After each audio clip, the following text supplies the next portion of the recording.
You have never once said the word no. Not to a favor, not to a shift, not to anyone who ever walked up needing something. Do the math on a life like that, and it comes to around 9,000 yeses. Now guess how many no's? And here is the part that will sit with you for years. Tonight, the one night you finally need someone to say yes back, your phone stays completely dark. Everyone calls you the most reliable person they know. So how does the one person nobody can live without end up sitting all alone in the dark? Stay right here, because the word you spent your whole life running from is about to become the only thing that could have saved you. Rewind, and look how good this looks from the outside. You are the one everybody can count on. A coworker needs a shift covered, and you say yes before they finish the sentence. A friend needs a ride at 5 in the morning? Of course, you are already grabbing your keys. Family dinner? And you cook it, drive to get it, and drive everyone home. Your phone never stops. People light up at your name because it has always meant the answer is yes. And you tell yourself this is simply who you are. Generous, warm, the good one. Here is the rule you lived by for years and never said out loud. You were not being generous. You were terrified. Every yes you handed out was not kindness, it was a payment. You were buying the one thing you could not stand to lose, the certainty that nobody would ever be disappointed in you or ever leave. Somewhere long ago you learned that the word no makes people go cold, and you decided to never say it again. So you said yes through exhaustion, through your own plans, through nights you badly needed for yourself. Not because you had so much to give, because you were that afraid of what one honest no might cost you. Now watch what people quietly do with a person built like that. The coworker who just needs you to cover, again, stops asking like it is a favor and starts asking like it is a fact. The friend who books your Saturday does not check whether you are free, they check whether you have noticed yet. People no longer wonder whether you will help, they schedule you. And barely any thanks comes back.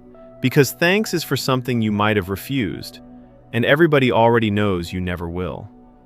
There is one taker in particular, the loud, charming one who always needs the big favor. Money fronted until Friday, a couch for a month, the airport run that wrecks your day. And you always come through because that is the deal you signed with yourself. Then there is the other person, the quiet one, out at the far edge of your life, who never asks you for anything. The one who once said, "You know you're allowed to say no to me, right?" And you laughed it off like a joke. You barely think of them. Hold on to them. They matter in about 4 minutes. By now, your own life has slid to the bottom of every list, including the one you keep yourself, the thing you were going to build. The quiet evening you swore this time was actually yours. All of it sits in a drawer marked later, and later never arrives because someone always needs something now, and now always wins. You are booked solid for everyone you know, and the only appointment you keep breaking is your own. And still, when the screen lights up, your thumb is already sliding toward yes. Then comes the one thing that was finally, genuinely yours. A chance you had waited years for, one evening, one door, the kind that opens once and does not knock twice. You had it circled and guarded for weeks. For the first time in your life, the answer to everyone else was going to have to be a flat, clean no. And then the phone rings. The charming taker, the big ask, the voice that has never once heard you refuse. The old terror rises in your chest, the cold silence, the pulling away. So you do the only thing you know how to do. You say yes. You hand over your one night and tell yourself they would do the same for you. They would not. And you find that out the hardest way there is. A week later, your own world wobbles. A real problem. The kind you cannot carry alone. And for once, you pick up and ask. You call the coworker you covered 100 shifts for. Ugh, crazy week, so sorry. You call the friend you drove at 5 in the morning for years. The typing dots appear, hang there a moment, then nothing. One by one, the people you said yes to 9,000 times find a soft, painless way to tell you no exactly once. And you sit in the quiet and finally see it clean. You had 30 people who needed you, and not one who knew you.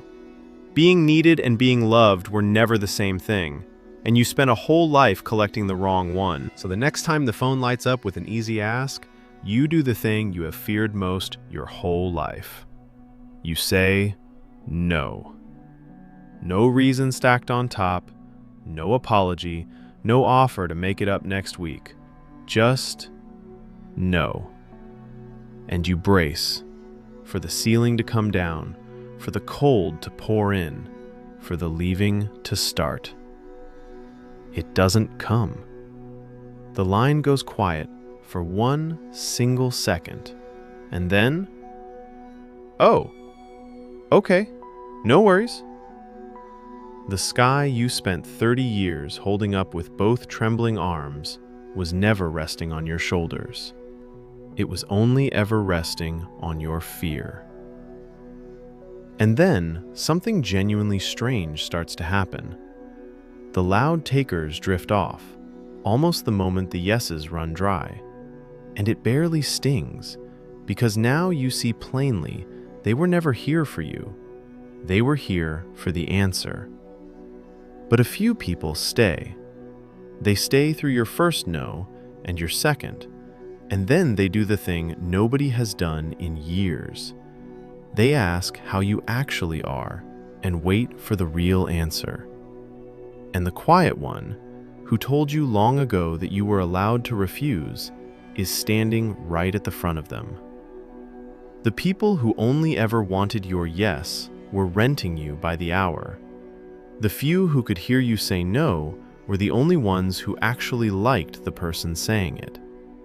So here is the truth the dark, silent phone finally handed you. The one 9,000 yeses never could. A yes that can never once become a no is not generosity. It is fear wearing a friendly smile, and everyone around you can feel the difference, even the ones happily using it. Your yes is only worth something to the degree that you were free to say no. Give it away to everyone, and it ends up worth nothing to anyone, least of all to you. So be honest with yourself for 1 second. If you said no, one clean, calm, honest no, to the person who leans on you the very hardest, who would quietly slip out of your life, and who would still be standing right there beside you the next morning. Tell me in the comments. If this one hit a nerve, hit like and subscribe. There is a new POV every week. I will see you in the next one.